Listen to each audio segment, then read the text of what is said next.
आदमी को शक है कि उसकी पत्नी ने उसे धोखा दिया है, इसलिए उसने चुपके से महिला के पैरों के तलवे पर काला पाउडर लगाया और फिर चुपचाप महिला के बगल में लेकर सोने का नाटक किया।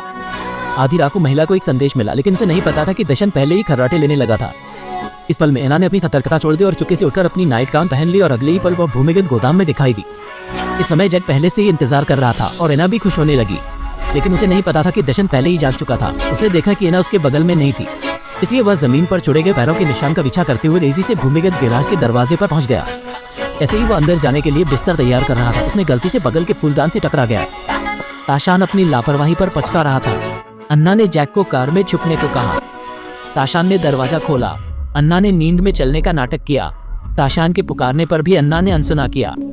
ताशान ने देखा कि कोई नहीं है तो उसने अन्ना को हिलाया। अन्ना ने सोकर जागने का नाटक किया।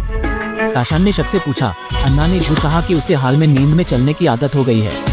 ताशान को कुछ नहीं पता चला, इसलिए उसने अस्थायी रूप से अन्ना पर विश्वास किया, लेकिन अन्ना ने जमीन पर पैरों के निशान देखे और अपने छोटे पैरों को देखा। फिर उसने ताशान से पूछा कि यह क्या है। ताशान ने जल्दी से समझाया कि वह घर में फर्श पेंट कर रहा था। इस पल अन्ना को समझ आया कि उसे ताशान ने निगरानी में रखा है। अगले दिन अन्ना आधी रात को फिर से उठी और अपने पैरों के तलवों की जांच की। तब उसने देखा कि कुछ भी सामान्य नहीं है, तो वह जल्दी से भूमिगत गैराज में पहुंच गई। उससे लगा कि इस बार दोनों ने सब कुछ सही किया है, लेकिन दाशान सीधे अंदर आ गया और दोनों को चौंका दिया। असल में इस बार दाशान ने महिला के पैरों के तलवों पर फ्लोरोसेंट पेंट लगाया था। इस पर अन्ना को समझ नहीं आया कि क्या करना है और दाशान ने उसे कोई मौका नहीं दिया और सीधे उसे घाटी से बाहर निकाल दिया।